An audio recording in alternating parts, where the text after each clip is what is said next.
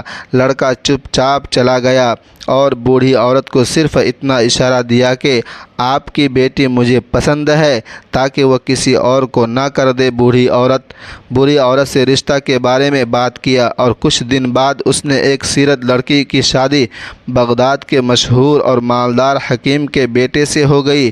چند ہی دنوں کے علاج سے بوڑھی عورت بھی صحت یاب ہو گئی۔ اب وہ اپنی بیٹی کے ساتھ بغداد میں آرام و سکون کی زندگی گزارنے لگی۔ وہ ہر روز بیٹی کو یہی نصیحت کرتی، بیٹی ہمیشہ اللہ پر کامل یقین اور بھروسہ اور پختہ رکھو۔ جو کچھ ہوتا ہے وہ اللہ کے حکم سے ہوتا ہے، اس کے سوا کوئی اور کچھ نہیں کر سکتا۔ جب بھی کسی سے امید لگے تو دل سے اللہ کے دربار میں رو لو، وہ سب کچھ سننے والا ہے۔ میں ایک بے بس بیمار غریب بوڑھی عورت تھی، کسی قابل نہ تھی، لیکن اللہ تبارک و تعالی نے مجھے عزت دی، صحت دی اور خوشی عطا کی، کیونکہ وہ اخلاص دیکھتا ہے۔ تو پیارے دوستو، اس کہانی سے ہمیں ایک اہم سبق یہ ملتا ہے کہ مشکل کوئی بھی ہو، دل سے اور اخلاص کے ساتھ صرف اور صرف اللہ کو پکارو۔ وہی سننے والا ہے، وہی دیکھنے والا ہے اور وہی ہے جو ہر مسئلے کا بہترین حل رکھتا ہے۔ اگر کبھی کوئی دعا قبول نہ ہو تو یہ مت سمجھو کہ وہ رد ہو گئی، بلکہ اس میں یا تو ہمارا بھلا نہیں ہوتا، یا ہمارے اخلاص میں کمی ہوتی ہے، یا اللہ اس سے بہتر وقت اور صورت کا انتظار کروا رہا ہوتا ہے۔ اور بچوں کے لیے ایک سنہری سبق یہ ہے، چاہے بیٹا ہو یا بیٹی، اگر والدین کی خدمت اور اطاعت دل سے کی جائے تو اللہ دنیا و آخرت میں ایسے انعامات دیتا ہے جو محض قابلیت سے حاصل نہیں ہوتے۔